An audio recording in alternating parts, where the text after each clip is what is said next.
एक छोटे से धूल भरी बस्ती में रफीक नाम का एक गरीब आदमी रहता था, जिसके पास ख्वाब तो बड़े थे मगर वसाइल ना होने के बराबर। हर सुबह वो एक मकीनक की दुकान पर काम करता, ग्रीस में लपटा हुआ चंद 100 रुपए के अवज मोटरसाइकिलें ठीक करता।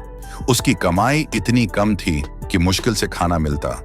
कई रातें वो भूखा सूता और छत को घूरता रहता कि शायद कभी जिंदगी बदलेगी।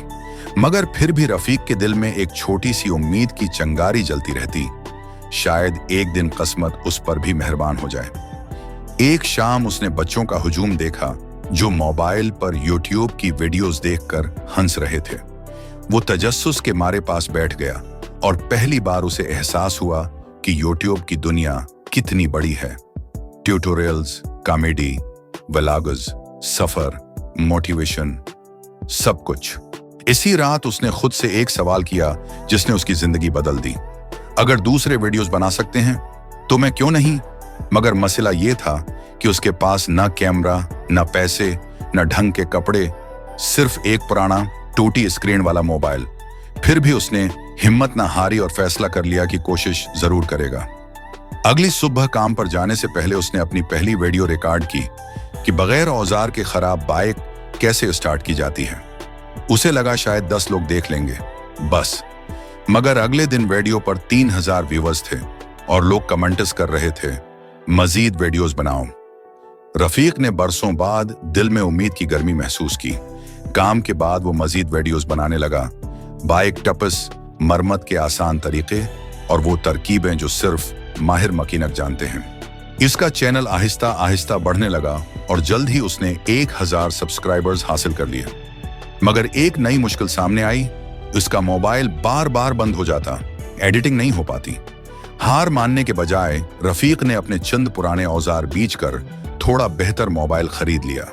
वक्त के साथ उसकी वीडियोस बेहतर होती गईं, रोशनी बेहतर, बातचीत बेहतर, आइडियाज बेहतर। एक दिन उसने वीडियो बनाई, बगैर पैसे खर्च किए घर पर मोटरसाइकिल कैसे ठीक करें। ये वीडियो वायरल हो गई और 2 हफ्तों में 10 लाख व्यूज तक पहुंच गई। जल्द ही यूट्यूब की तरफ से ईमेल आई कि उसका चैनल मोनेटाइजेशन के लिए मंजूर हो चुका है। पहले महीने कमाई थोड़ी थी, मगर फिर भी मकीनक शाप से कहीं ज्यादा। हौसला बढ़ा तो उसने मजीद मेहनत की और हफ्ते में 3 वीडियोस अपलोड करने लगा। उसकी आमदनी बढ़ने लगी, पहले 10,000, फिर 30,000, फिर 1 लाख रुपए। आखिरकार उसने मकीनक वाली नौकरी छोड़ दी और पूरी तौजा यूट्यूब को देने लगा। उसने अच्छा कैमरा, माइक, ड्राई, पूड और छोटा सा स्टूडियो भी बना लिया। 1 साल में उसने 10 लाख सब्सक्राइबर्स मुकम्मल कर लिए। ब्रांड्स ने उसे स्पॉन्सरशिप की ऑफर्स देना शुरू कर दी, इतनी रकम जितनी वो ख्वाब में भी न सोच सकता था। रफीक ने समझदारी से पैसा बचाया, सरमाया लगाया और एक छोटी सी वर्कशॉप बनाई जहां वो प्रोफेशनल वीडियोस बना सके। जल्द ही उसने बाइक रिपेयरिंग का ऑनलाइन कोर्स भी लॉन्च किया जो हजारों लोगों ने खरीदा। उसने अपनी माँ के लिए नया घर खरीदा, वो माँ जो बरसों बेटे की मुश्किलात देखकर रविया करती थी। इसने गरीब पस मंजर से ताल्लुक रखने वाले चंद नौजवान मकीनकिस को नौकरियां भी दें। इसके चैनल पर अब तालीमी वीडियोस, मोटिवेशनल मवाद और उसकी रोजमर्रा जिंदगी के व्लॉग्स भी शामिल थे। लोग उसे उस्ताद रफीक यूट्यूब मैकिंग के नाम से जानने लगे। उसकी कहानी टीवी पर, अखबारात में और स्कूलों में मिसाल के तौर पर पेश की जाने लगी। एक शाम वो अपने नए घर की बालकोनी में बैठा हुआ आसमान को देखकर मुस्कुरा रहा था।